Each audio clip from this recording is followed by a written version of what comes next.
Hello विद्यार्थी मित्रों, आज આપણે ચેપ્ટર નંબર 4 દ્વિઘાત સમીકરણમાં સ્વાધ્યાય 4.2 ના આગળના દાખલા જોવાના છે। તો આગળ આપણે ક્વેશ્ચન નંબર 4 માં આપણને કીધું છે જેના વર્ગોનો સરવાળો 365 થાય એવી બે ક્રમિક ધન પૂર્ણાંક સંખ્યાઓ શોધો।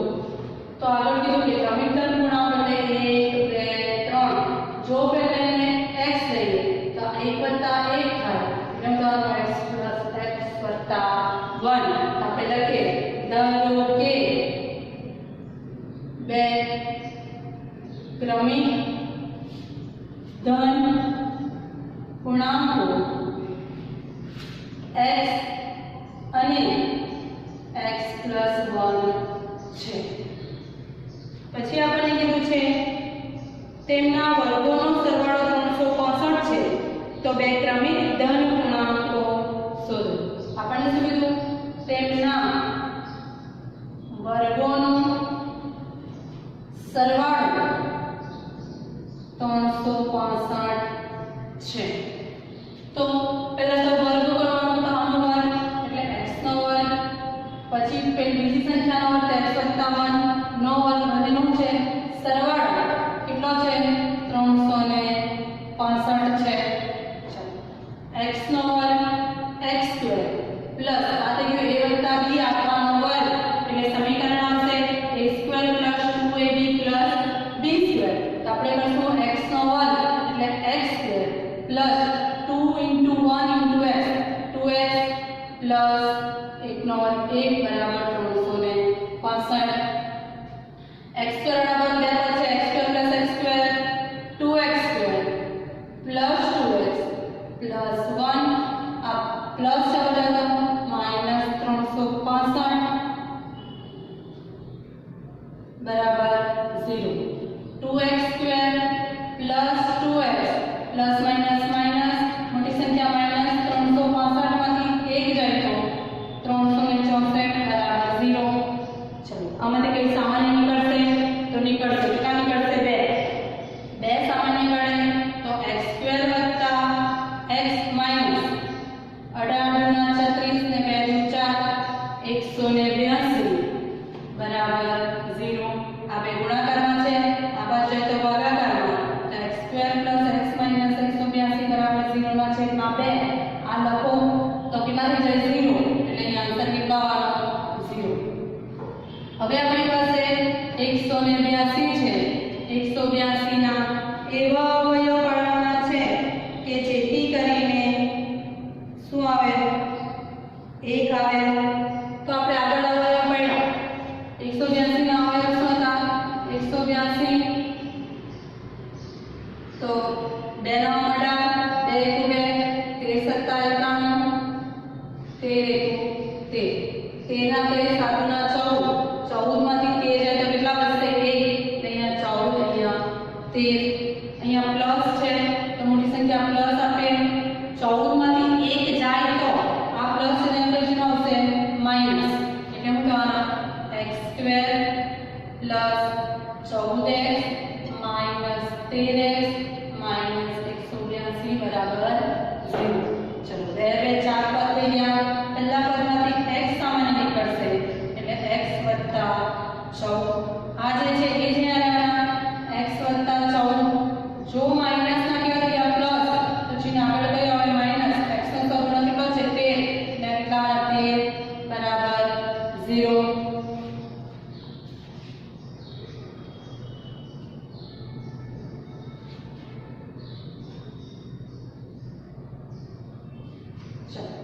આખામાંથી શું સામાન્ય નીકળશે x + 14 સામાન્ય નીકળશે બીજું બાકી શું રહી ગયું તો x ને કેટલા બાકી રહી ગયા -13 બરાબર 0। તો x + 14 બરાબર 0 અને x - 13 બરાબર 0 પ્લસ છે બચે તો માઈનસ x બરાબર -14 અને x બરાબર માઈનસ છે બચે તો 13। આપણને કયા પૂર્ણાંકો કીધા ધન પૂર્ણાંકો એટલે માઈનસ સંખ્યા નહીં આવે તો x બરાબર કેટલા થઈ જશે 13। તો આપણને ક્રમિક ધન પૂર્ણાંકો કીધા છે તો પહેલી ક્રમિક સંખ્યા x બરાબર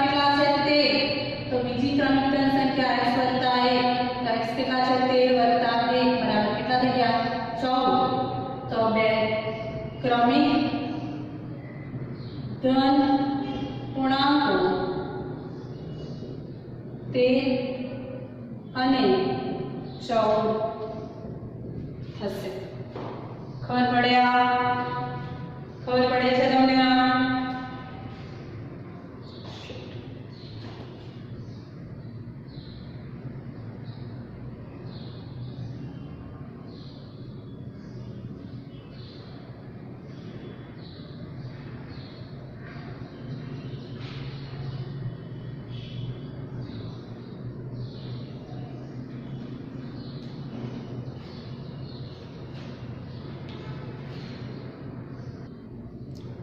चलो आगे જોઈએ क्वेश्चन नंबर 5। क्वेश्चन नंबर 5 માં આપણે કીધું છે એક કાટકોણ ત્રિકોણનો વેધ તેના પાયા કરતા 7 સેન્ટીમીટર નાનો છે। કોણ નાનો છે? વેધ કોના કરતા નાનો છે? પાયા કરતા। તો આપણે શું ધારવાનું? ધારો કે અને આપણને અંદર કર્ણ પણ આપેલો છે। जो कर्ण की लंबाई 13 सेंटीमीटर और आपने जो त्रिकोण कहे थे काटकोण त्रिकोण, तो धारो के काटकोण त्रिकोण में पायो x सेंटीमीटर है। जो पायो x सेंटीमीटर होय तो वेध કેટલો થઈ જશે? પાયા કરતા 7 સેન્ટીમીટર નાનો कर्ण આપણને આપેલો છે 13 સેન્ટીમીટર। હવે કાટકોણ ત્રિકોણ આપેલો છે એટલે આપણે શું લેવું પડશે? પાયથાગોરસના પ્રમેય અનુસાર શું થશે? કર્ણનો વર્ગ બરાબર પાયાનો વર્ગ વત્તા વેધનો વર્ગ। कर्ण કેટલો છે? 13, તો 13 નો વર્ગ બરાબર પાયો કેટલો છે? x, તો x નો વર્ગ વત્તા વેધ કેટલો છે? x - 7 આખાનો વર્ગ।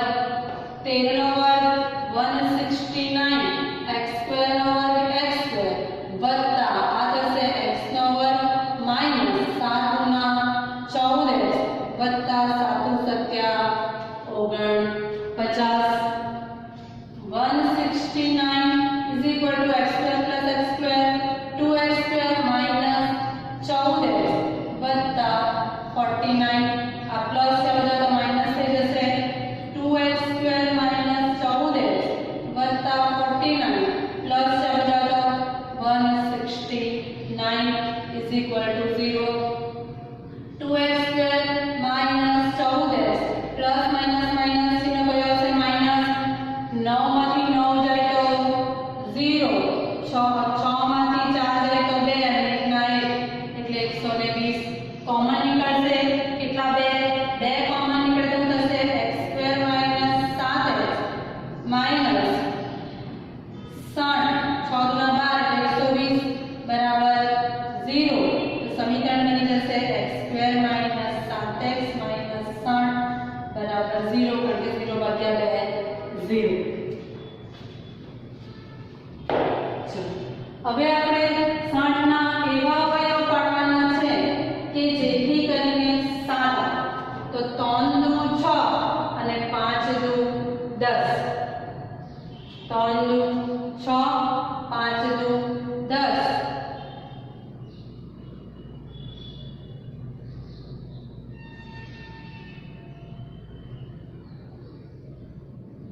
તે 6 અને 10 સાથે જશે।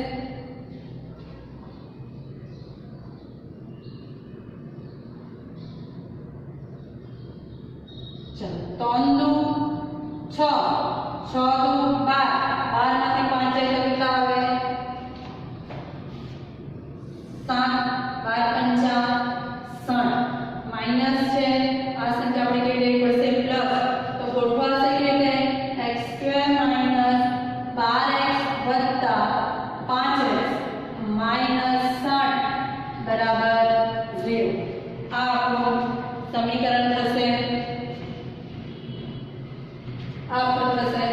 પહેલા બે પદ બીજા બે પદ પહેલા પદમાંથી x સામાન્ય કાઢો તો x - 12 તો આવી રહેવાનો x - 12 માઈનસ ના માઈનસ જ છે કારણ કે કેટલા પ્લસ x નો સૌગુણક કેટલો છે 5 અને આ કેટલા 5 બરાબર 0 આખામાંથી કેટલા સામાન્ય નીકળે તો x - 12 બીજો હશે x + 5 બરાબર 0 તો x - 12 બરાબર 0 x + 5 બરાબર 0 તો x માઈનસ છે હવે જશે તો પ્લસ થશે x બરાબર 12 x બરાબર પ્લસ છે હવે તો -5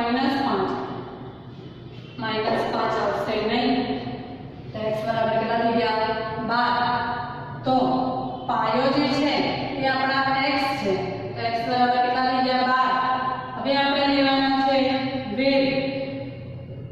વેધ બરાબર છે x - 7 તો x આપણી પાસે કેટલા છે 12 7 બરાબર કેટલા થઈ જશે 5 તો આપણી પાસે જે માંગેલું છે બીજી બે બાજુઓના માપ જણાવો તો બીજી બે બાજુઓના માપ કયા કયા થશે બાકીની બે બાજુઓના માપ 12 સેન્ટીમીટર અને 5 સેન્ટીમીટર થશે આગળ જઈએ ક્વેશ્ચન નંબર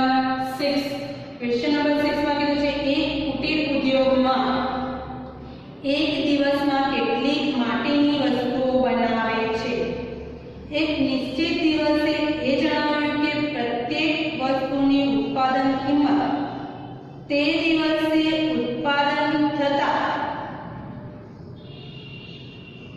વસ્તુના બમણા કરતા 3 ગણી છે એટલે કે ઉત્પાદિત કિંમત કેટલી છે આપણને આપેલી નથી અને વસ્તુની કિંમત કેટલી છે તે પણ આપણને આપેલી નથી તો આપણે ધરી લઈએ કે ધારો કે ઉત્પાદિત થતી કોણ કોના કરતા બમણું છે તે ખાસ જોવાનું અહીં આપણને શું કીધું છે ઉત્પાદિત વસ્તુના બમણા કરતા 3 તે દિવસે ઉત્પાદન કિંમત ઉત્પાદિત વસ્તુ કરતા બમણી તો આપણે ઉત્પાદિત થતી વસ્તુ પહેલા ધારી આપણે વસ્તુ x છે વસ્તુ કેટલી છે x છે હવે શું કીધું ઉત્પાદિત થતી વસ્તુની કિંમત તો જે ઉત્પાદિત થાય એના કરતા કેટલી બમણી એટલે 2x બમણી કરતા 3 વધુ છે એટલે વત્તા 3 થશે આટલા રૂપિયા થશે હવે કીધું છે તે દિવસે કુલ ઉત્પાદન ખર્ચ 60 રૂપિયા છે આપણને શું કીધું છે કુલ ઉત્પાદન ખર્ચ કેટલા રૂપિયા છે 60 રૂપિયા છે કેટલા રૂપિયા કીધું છે 60 રૂપિયા કુલ ઉત્પાદન ખર્ચ એટલે વસ્તુ અને વસ્તુની કિંમત તો વસ્તુ કેટલી x અને વસ્તુની કિંમત કેટલી 2x + 3 બરાબર કેટલા થઈ જશે 60 x ને અંદર ગુણી કાઢો 2x² + 3x બરાબર 60 તો સમીકરણ શું બનશે 2x² + 3x - 60 બરાબર 0 6 × 12 એટલે 120 પ્લસ માઈનસ 120 ના એવા અવયવ પાડો કે જેથી કરીને કેટલા રહેશે આપણી પાસે 3 કેટલા રહેશે 3 તો આપણે પહેલાના અવયવ પાડીએ 4 તારીખ 12 5 દુ 10 4 તારીખ 12 અને 5 દુ 10 એટલે કેટલા રહી જશે 120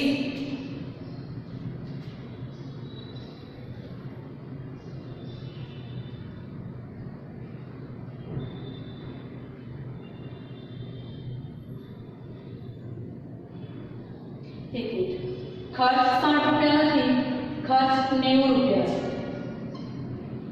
खर्च કેટલા રૂપિયા છે 90 રૂપિયા છે 9 × 18 એટલે 180 તો 3 તાલી 9 9 × 18 હવે જો તો 5 તારીખ શું કરીએ 15 3 દુ 6 6 દુ 12 15 - 12 કેટલા બચવાના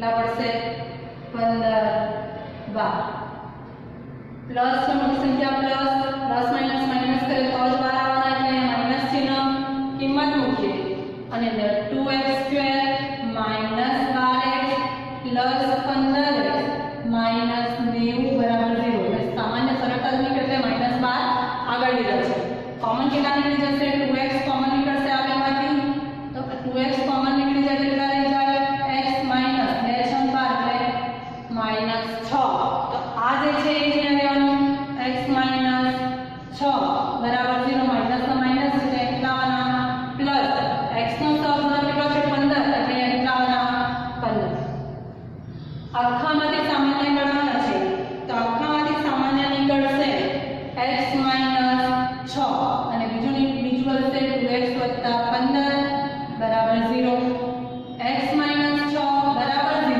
કમા 2x 15 બરાબર 0 માઇનસ 6 જશે તો પ્લસ થશે તો x બરાબર કેટલા થઈ જશે 6 આ થઈ જશે 2x -15 તો કિંમત કોઈ દિવસ માઇનસમાં આવતી નથી એટલે -15 નહીં આવશે x બરાબર 6 તો x કોણ છે આપણી પાસે ઉત્પાદિત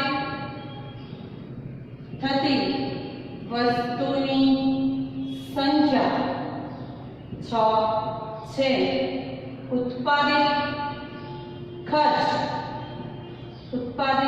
કેટલો છે આપણી પાસે 2x 3 અથવા ઉત્પાદિત વસ્તુની કિંમત કેટલી છે આપણી પાસે 2x 3 2x કેટલા આવ્યા આપણા 6 + 3 6 × 12 12 + 3 બરાબર કેટલા થશે 15 રૂપિયા તો ઉત્પાદિત થતી કિંમત કે ઉત્પાદિત થતી વસ્તુની સંખ્યા 6 અને ઉત્પાદિત થતી વસ્તુની કિંમત 15 રૂપિયા છે અહીંયા આપણું સ્વાધ્યાય 4.2 પૂરું થાય છે આગળના લેક્ચરમાં જે મેં દાખલો તમને આપેલો છે જો તે દાખલો નહીં આવડે તો આ લેક્ચર જોઈને તમે એ દાખલો ગણી લેજો